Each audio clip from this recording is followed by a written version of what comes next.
Welcome to TG24 TV. నేను సుమలత. మేడ్చల్ జిల్లా కీసర మండలం నాగారం డివిజన్ రవీంద్రనగర్ కాలనీలో అమానుష ఘటన చోటు చేసుకుంది.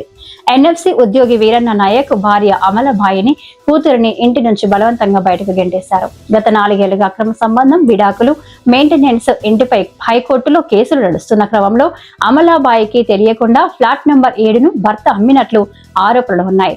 సోమవారం ఆమె పనికి వెళ్లిన సమయంలో కొంతమంది మహిళలను తీసుకొచ్చి ఇంటి సామాన్లు బయటపడేశారు. మధ్యాహ్నం 1:30 పోలీస్ స్టేషన్ కు వెళ్లినా స్పందన లేకపోయింది. సాయంత్రం 4:30 ఫిర్యాదు తీసుకున్నా రసీదు ఇవ్వలేదని బాధితురాలు వాపోయింది. ఈ ఘటనపై కాలనీ వాసులు, మహిళలు, యువకులు, నాగారం మాజీ చైర్మన్ చంద్రారెడ్డి, మల్లేష్ యాదవ్, సాయినాథ్ గౌడ్, రవీందర్ రెడ్డి తీవ్ర ఆగ్రహం వ్యక్తం చేశారు. పెద్ద ఎత్తున స్థానికులు సంఘటితమైన ఆక్రమణదారులను బయటకు పంపి అమలాబాయిని తిరిగి ఇంట్లోకి చేర్చారు. బంగారం 3 తులం సార్, పాపది తులం సార్, పట్టీలు ఏమో పాపది 7 తులం సార్. అది ఎక్కడ పెట్టినా? అన్ని బ్యాగ్లో వేసిన సార్. కనిపిస్తలేవా? లేదు సార్, కనిపించట్లేదు. కనిపించకుండానే నేను చెప్తున్నా కదా సార్. నేను లేనప్పుడు వచ్చి దూరం చేసి తీసుకొని లోపల ఇంట్లో తీసుకొని బయట సేమని ఇస్త్రీ చేసిండ్రు సార్. నేను లేనప్పుడు నేను బయటికి వెళ్ళిపోయాను సార్. నా పేరు అమల, మా హస్బెండ్ పేరు ఈరన్న. జాబ్ NFCలో చేస్తాడు, గవర్నమెంట్ ఎంప్లాయ్. మాది 3 సంవత్సరం అవుతుంది కేసు నడిచి. మెయింటెనెన్స్ కేసు ఒకటి ఖమ్మంలో సార్, ఈడాకుల కేసు ఆయన పెట్టింది ఒకటి సార్. దాని తర్వాత 490 కేసు కీసరలో నడుస్తుంది సార్. దాని తర్వాత పంచాయతీ పెట్టించినాం మేము. ఏం రెస్పాన్స్ కాలే. నేను 4 సార్లు ఇక్కడికి వచ్చిన. నేను రాడ్డుతోని చాకుతోని పొడవటమే సార్. దాని తర్వాత నేను వచ్చి కేసు పెట్టి వెళ్ళిపోయినా సార్. దాని తర్వాత ఒక లంచపేండంకి తీసుకొచ్చిండు సార్. తీసుకొచ్చి ఒక 6 నెలలు ఉంచేసి ఇల్లు అమ్మేసి వెళ్ళిపోయిండు సార్. తెలియదు సార్. నా బిడ్డ వచ్చింది సార్ అంతకుముందు. ఇల్లు అమ్మిన ముందు నా బిడ్డ వస్తే నా బిడ్డకి ఆమె ఇంట్లో ఉన్నది రిటర్న్ కింద దిగేసి రిటర్న్ పంపిండు. పంపిన తర్వాత నా కూతురు కాదు, నువ్వు వెళ్ళిపో మని అనేసిండు సార్. నా బిడ్డ వచ్చేసింది నా దగ్గరికి. వచ్చిన తర్వాత ఇప్పుడు ఇల్లు అమ్మేసి వెళ్ళిపోయిన తర్వాత రాత్రి 3ంటికి సార్, 3ంటికి ఇల్లు అమ్మేసి ఖాళీ చేసిండు. NFC ఎంప్లాయీ అతను ఇంకో పరస్త్రీ మోజులో పడి ఈ భార్యను విడిచిపెట్టి ఆ ఉన్న ఇల్లు అతని పేరు మీద ఉంది కనుక చిన్న న్యాసిక్ తోటి వేరే వాళ్ళకి అమ్మేయడం జరిగింది. కానీ అది ఎలాంటి కోర్టు ఆర్డర్ లేదు, ఎలాంటిది లేకుండా కూడా ఈరోజు గుండాలను తెచ్చి కొజ్జాలను తెచ్చి ఈరోజు దౌర్జన్యంగా ఇల్లు ఖాళీ చేయించి ఆ ఇంట్లోనే ఆ కొజ్జా వాళ్ళు ఉండడం జరిగింది. దానికి మాకు రిపోర్టర్ ప్రెస్ సోదరులు అందరూ కూడా సహకరించి, అదేవిధంగా కాలనీవాసులు సహకరిస్తే మాకు తెలిస్తే మేము ఇమ్మీడియట్లీ వచ్చి మేము మాజీ ప్రజాప్రతినిధులు అందరం కూడా ఇక్కడికి వచ్చేసి మేము అయ్యా ఇది తప్పు అని నిలదీయడం జరిగింది. వాళ్ళని నిలగొట్టడం కూడా జరిగింది. ఎందుకంటే ఈరోజు పోలీస్ వ్యవస్థ కూడా కనీసము పట్టి పర్వాలేనట్టుగా వివరిస్తూ ఉన్నారు. ఎక్కడన్నా డిస్ప్యూట్ అయితే నాకు చాలా అనుభవం ఉన్నది. నాకు దాదాపు 63 ఏళ్ళలో నేను చూస్తున్నా. ఒక ప్లాట్ డిస్ప్యూట్ ఉన్నా, ఒక కనీసం డిస్ప్యూట్ ఉన్నప్పుడు ఆ ల్యాండ్లోకి పోతే కేసు బుక్ చేస్తారు. మరి ఈరోజు ఎందుకు కేసు బుక్ చేస్తారని నేను విచారిస్తున్నాను ఈ పోలీసు వాళ్ళను. మరి ఇంత అన్యాయమా? ఎందుకు ఇంత నిర్లక్ష్యం? అసలు దేనికోసం ఇంత నిర్లక్ష్యం? అసలు నాకు అర్థమవుతలేదు. దీన్ని చాలా తీవ్రంగా వ్యతిరేకిస్తున్నాం. మేము తీవ్రంగా తప్పని కూడా చెప్తున్నాం. ఇట్లయితే మాత్రం ప్రజా వ్యవస్థనే కాదు, మొత్తము ప్రజలకు సామాన్యులు బతికే పరిస్థితి లేదు. మేము తప్పకుండా పేదోళ్ళ పక్షాన్ని నిలబడి మేము తప్పకుండా ఆమెకు అమల గారికి సపోర్ట్గా ఉండి ఎప్పుడు కూడా మేము తప్పకుండా ఆమెకు న్యాయం జరిగే వరకు మేము పోరాడతామని మీకు తెలియజేస్తాం. 3 సంవత్సరాలు అయింది సార్. ఇక్కడ కొత్తగా కాలనీ వాళ్ళు ఇల్లు కట్టుకొని ఇక్కడే ఉంటున్నాము. 15 సంవత్సరాల నుంచి పరిచయం అమల. అన్ని రోజులు బాగానే ఉన్నారు సార్. పైన ఇల్లు కట్టిన తర్వాత అప్పటి నుంచి వాళ్ళకి గొడవలు స్టార్ట్ అయినాయి సార్.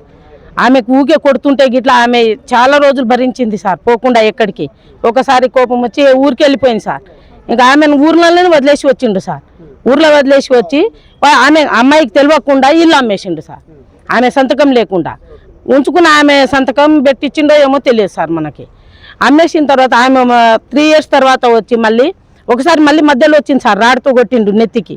రాడితో కొట్టిన తర్వాత ఆమె భయంతో చంపేస్తాడని వెళ్ళిపోయింది సార్. మళ్ళీ రిటర్న్ వెళ్ళిపోయింది. మేము ఆపినా ఆగలేదు సార్. ఈడు ఉంటే చంపేస్తాడు, ఎందుకు కూలీ చేసుకుని నేను బతుకోవచ్చు అని ఊరికి వెళ్ళిపోయింది సార్. ఊరికి వెళ్ళిపోయిన తర్వాత మళ్ళీ రిటర్న్ వచ్చింది సార్. ఒకసారి వస్తే ఇల్లు చూస్తే అమ్మేసి బోర్డు పెట్టింది సార్, టూలెట్ బోర్డు. ఇల్లు ఎందుకు టూలెట్ బోర్డు పెట్టిండ్రు అని అడిగిండ్రు సార్. ఏమో మాకు గిట్లా తెలియదు అంటే నైట్ 3 గంటల రాత్రికి కాల్ చేసి వెళ్ళిపోయినని కాలనీ అబ్బాయి దర్శనం చెప్పిండు సార్. ఇట్లా వాళ్ళు మొత్తం సామాన్లే తీసుకుపోయింది సార్, ఇంట్లో లేకుండా తీసుకుపోయిన తర్వాత ఆ అమ్మాయి వచ్చి అడిగింది. ఇక్కడ అమ్మాయిని అడిగినాం సార్, ఇంట్లో తాళమేసి ఉంది, మళ్ళీ ఏం చేయాలంటే పలగొట్టు, నువ్వు భార్య నీకు హక్కు ఉంటుంది, నువ్వు పలగొట్టి ఇంట్లో ఉండని మేమే చెప్పినాం సార్. ఆమె కాలనీ వాసులు అందరం కలిసి సార్, మేము అందరం కలిసే చెప్పినాం సార్. అమ్మాయి ఇంట్లోనే ఉంటుంది సార్. అప్పుడు ఆ రోజు నుంచి 1.5 year అయింది సార్. తర్వాత వాళ్ళ కొజ్జోళ్ళని తీసుకొచ్చింది సార్. 5 మంది రెంటుకుంటామని వాళ్ళు దిగిండ్రు సార్. వాళ్ళని నిలగొట్టినాం సార్ అందరం వచ్చి. మళ్ళీ తర్వాత 20 మంది 50 మందినో లేడీస్ వాళ్ళని తీసుకొచ్చింది సార్. వాళ్ళని అందరం కాలని వాళ్ళే ఎదుర్కొన్నాం సార్. మళ్ళీ వాళ్ళు వెళ్ళిపోయింది సార్. పోలీసు వాళ్ళు వచ్చి ఏం చెప్పిండ్రంటే కేసు నడుస్తున్నాగా అమ్మొద్దు, ఇల్లు వాళ్ళు కొనొద్దు, ఆ రైట్స్ వాళ్ళకు ఉంటుంది కాబట్టి మీరు ఏమన్నోదు, కోర్టులో నడుస్తుంది కాబట్టి అమ్మాయి ఉండని అని వాళ్ళు వెళ్ళిపోయింది సార్. వెళ్ళిపోయిన తర్వాత అమ్మాయి ఇక్కడే ఉంటుంది సార్. మళ్ళీ ఈ రోజు ఇట్లా సామాన్లు ఎత్తేసింది సార్. మాట్లాడినాం సార్, ఇట్లా సామాన్లు ఉన్నాయి కదా ఎందుకు ఎత్తేసిండ్రు అంటే, సరే అమ్మ నువ్వు వచ్చి కంప్లైంట్ ఇవ్వు. అమ్మాయిని తీసుకెళ్ళిండు సార్. కంప్లైంట్ వస్తే ఆడ మళ్ళీ తీసుకోలేరంట సార్. ఆమె రిటర్న్ వచ్చింది. పడుకుంటే వాళ్ళ అమ్మనాలను పిలుచుకొచ్చింది, వాళ్ళ అన్నోళ్ళని పిలుచుకొచ్చి పడుకుంది. కోర్టులో కేసు కూడా పెట్టింది పోలీస్ స్టేషన్లో. ఆమె అంత భయపడింది. మేము కాలనీ వాళ్ళం కూడా ఉన్నాం. వాళ్ళ ఇంట్లో ఇల్లు పడుకుంది 1 రోజులు భయపడి. అట్లా చేస్తుండు సార్ అతను. కానీ ఆయనతో మాత్రం వాళ్ళకి ప్రాణహామీ ఉంది సార్.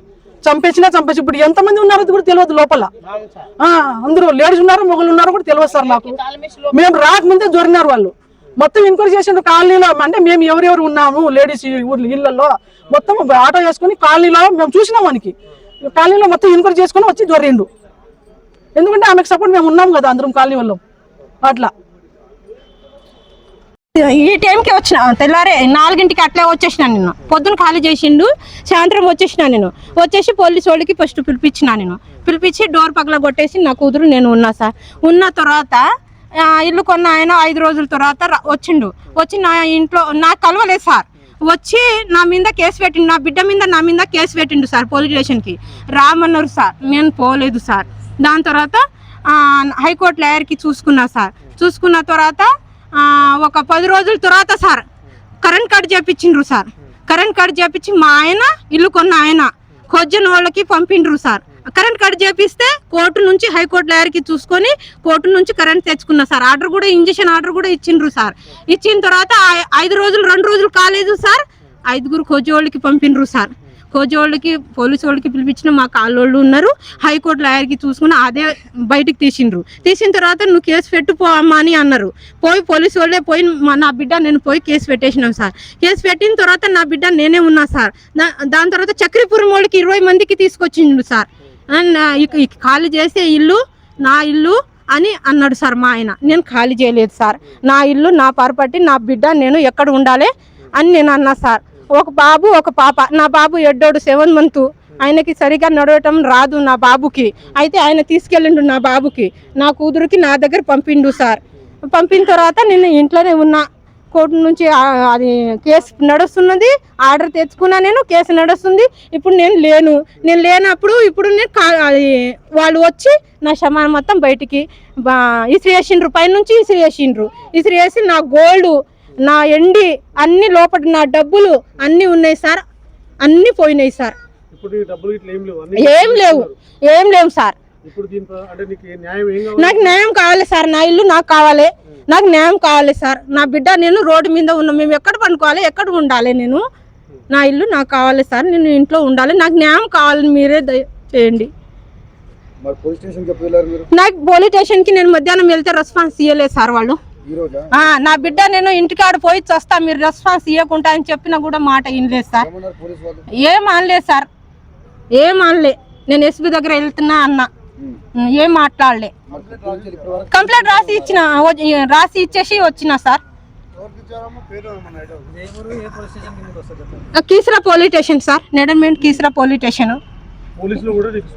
రెస్పాన్స్ ఇవ్వలే. సిఐ సార్కి కలిసిన, ఎస్ఐ సార్కి కలిసిన ఇద్దరికి కలిసి ఇచ్చిన డాక్యుమెంట్ అమ్మ అని అంటారు. నా ఇల్లు సార్, నా పాటు నా కూతురు, నేను రోడ్డు మీద ఉన్నా సార్. నేను ఫోటోలు కూడా చూపించిన సార్. నేను రోడ్డు మీద నా బట్టలు నా షమాన్ ఉన్నాయి అని చెప్పినా కూడా రెస్పాన్స్ ఇవ్వలేదు సార్. పోలీసు వాళ్ళు వచ్చిండ్రు, చూసి వెళ్ళిపోయిండ్రు, కంప్లైంట్ ఇవ్వమని చెప్పిండ్రు సార్. ఒక అర్ధ గంట తర్వాత వచ్చిండ్రు సార్, వెంటనే రాలేదు సార్. నా దగ్గర ఏం డాక్యుమెంట్ లేదు సార్. కేసు డాక్యుమెంట్ ఉన్నది. ఎంప్లాయీ, సెంట్రల్ గవర్నమెంట్ ఎంప్లాయీ భార్యలు మేము. ఒక ఎంప్లాయీ భార్య ఇట్లా రోడ్డు మీద ఉండంటే మేము సపోర్ట్కి వచ్చినాము అందరము ఆమెకి. మేము కాలనీ వాళ్ళము. ఆమె ఎట్లా అంటే అసలు ఆయన ఎట్లా టార్చర్ అంటే అట్లా టార్చరైజ్ పెట్టిండ్రు. ఆ ఆడపిల్ల ముఖం కూడా చూస్తలేరు, కూతురు ముఖం. ఎన్ఎఫ్సీలో చేస్తున్నాడు సార్, ఈసీఎల్ ఎన్ఎఫ్సీలో చేస్తాడు. ఒక పాప ఒక బాబు హెల్త్ బాగలేదు, కొద్దిగా ప్రాబ్లం ఆ అబ్బాయికి చిన్నప్పటి నుంచి. అమ్మాయి కొద్దిగా యాక్టివ్గా ఉంది, చదువుకుంటుంది, వాళ్ళ అమ్మని చదివిస్తుంది. మేము వాళ్ళు ఇల్లు కొన్నారు, మేము ఇల్లు కొన్నాం. ఒక వారం వెనక ముందు వచ్చినాం. మేము 15 సంవత్సరాల నుంచి ఇక్కడ కలిసి ఉంటున్నాం. ఏం ప్రోగ్రామ్ అయినా కలిసి చేసుకుంటున్నాం, కలిసి మంచిగా ఉన్నాం. కానీ వాళ్ళకి ఏ గొడవ, ఇట్లా భార్యాభర్తలో గొడవ వచ్చి వాళ్ళ భార్య కొట్టి ఆమె వెళ్ళిపోయింది సార్. వెళ్ళిపోగానే ఇంకా గొడవలు వచ్చి ఇంకా ఆమె కొద్దిగా బయట అక్రమ సంబంధం పెట్టుకున్నాడు సార్. అందు గురించి అట్లా దానివల్ల ఈరన్న అమలా ఈరన్న భార్యాభర్తల వాళ్ళు ఎఫ్ఐఆర్ ఉంది. ఎఫ్ఐఆర్ పెట్టుకొని ఇంటికి కూడా తెచ్చుకున్నారు. ఆమెని తెచ్చుకొని 6 నెలలు ఉన్నారు సార్. 6 నెలలు ఉంటే ఇప్పుడు మేము కాలనీ వాళ్ళు వస్తాము, ఆమె లేదు, భార్య లేదు, బిడ్డ లేరు, పిల్లలు లేరు. ఇప్పుడు మేము కాలనీ వాళ్ళు వచ్చినామంటే మీరు ఎవరు అని అడుగుతాడు. భార్య పిల్లలు ఉంటే మేము సపోర్ట్ ఉంటుంటాం ఆమెకి. ఆమె రాలే, అప్పటి వరకు రాలేదు. సరే ఆమె రావద్దని మేమే కాలనీ వాళ్ళు కల్పించినాం ఆమెకి. నువ్వు ఎందుకు భయపడతావు? ఒక సెంట్రల్ గవర్నమెంట్ ఎంప్లాయీ భార్య, నువ్వు నీకెంత హక్కు ఉందో తనకి ఎంత హక్కు ఉందో నీకు అంతే హక్కు ఉంది. నువ్వు రా, మేము ఉంటాము, నీకు చేతనైతే పోరాడలేకపోతే వదిలేసే అన్నా. అందుకే పోరాడుతుంది సార్ ఆమె. ఆ బిడ్డ కోసము, వాళ్ళ కూతురు కోసం పోరాడుతుంది. ఆమె ఇళ్ళలో పాచి పనులు చేసుకుంటుంది సార్. పాచి పనులు చేసుకొని బిడ్డను చదివించుకుంటుంది. మేము కూడా అదే మెసేజ్ ఇస్తున్నాం సార్. ఇంకో ఎంప్లాయ్ చేయకూడదు, ఇంకో ఎంప్లాయ్ భార్యలకి ఇలాంటి పిల్లలకి ఇలాంటి గతి పట్టించకూడదు అని మేము సపోర్ట్ ఉంటున్నాం. అమ్మాయికి అయితే దానికి న్యాయం చేయండి సార్ మీరు.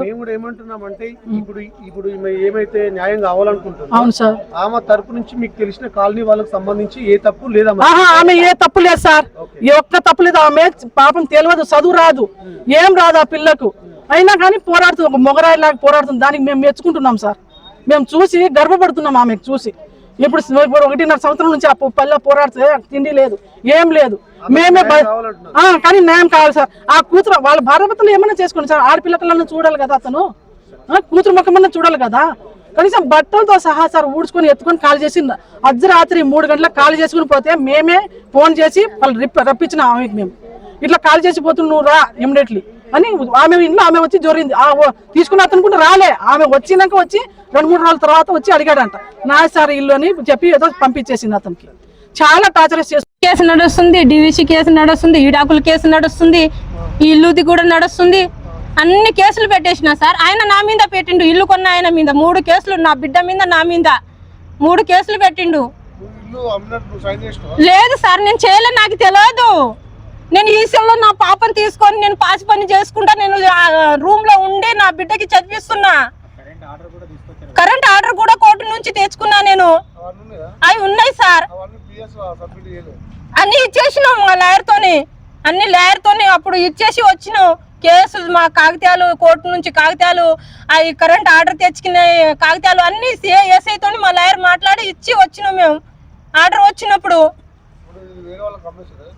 అమ్మేసిండు, వేరే వాళ్ళకి అమ్మేసి తెలియకుండా అమ్మేసిండు సార్.